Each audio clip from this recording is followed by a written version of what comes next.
Welcome to Hatman Strikes Back Daily Boxing News. Following his defeat to Chris Eubank Jr., where does Conor Benn go from here? I've already said in a separate video that I do not think a rematch is a good idea for either man. Commercially, it will probably be better than the first fight, but that's short-term thinking because of the damage that both guys could do to themselves if they engaged in a rematch. Eubank Jr. because I think he's too tight at 160 pounds now, and Conor Benn because he's in there against the guy 2 weight classes bigger than himself, taking a lot of shots. I think the best course of action for Conor Benn, if it isn't already too late, because we've seen in the past that often, but not always, when fighters move up in weight and then move back down, the consequences are disastrous. An exception to that would be when Canelo moved up to light heavyweight and then came back down to super middleweight, it actually went very well for him. On the other hand, you have the likes of Roy Jones Jr. going up to heavyweight, and when he came back down to light heavyweight, he wasn't the same guy. In any event, I think that the best course of action for Conor Benn is to go back down to 147. I'm not sure whether he should jump straight in with Barrios because of the weight thing. Maybe put him in there against a tough fringe contender, see how he does, see how he feels, and if he's okay, then go for Barrios. Or even Brian Norman Jr. Now, you notice that I have missed out the name Jaron Boots Ennis.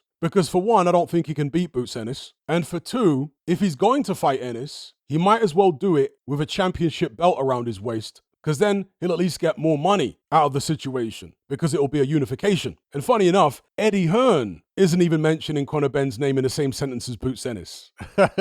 He's talking about Barrios and Brian Norman Jr. Now, perhaps Conor Benn genuinely thinks he can beat Ennis. I'm not sure. But in my view, he's wasted 2 years of his career pursuing this Eubank Jr. fight, 2 years of his prime, which I think would have been better served in his natural weight class of welterweight. He can't afford to go in there against a Boots Ennis and get destroyed in his next fight. His career might be over then. I think the smarter thing to do, as I say, try and get a belt from Barrios or Brian Norman Jr. If he's successful doing that, then you unify with Ennis. Because of course, when you're a champion, from my perspective, you are obligated to unify with the other champions. So that's what I would be expecting of him at that point. And you know, the profile that he gained off the back of the Eubank Jr. fight, the ferocity he showed, etc., despite all the controversy about the failed PED tests and the small ring that he demanded for the Eubank Jr. fight, the rehydration clause and all that kind of stuff, boxing fans tend to have short memories. And what's fresh in their minds right now is the gallant effort that Conor Benn put up. So I think he can use that momentum to springboard into fights with Barrios and Brian Norman Jr. It's very possible that those fights could be in the UK now. So if there's one good thing that has come out of the Eubank Jr. fight, is that Conor Benn's commercial value has risen, and therefore it may be easier to get champions to fight him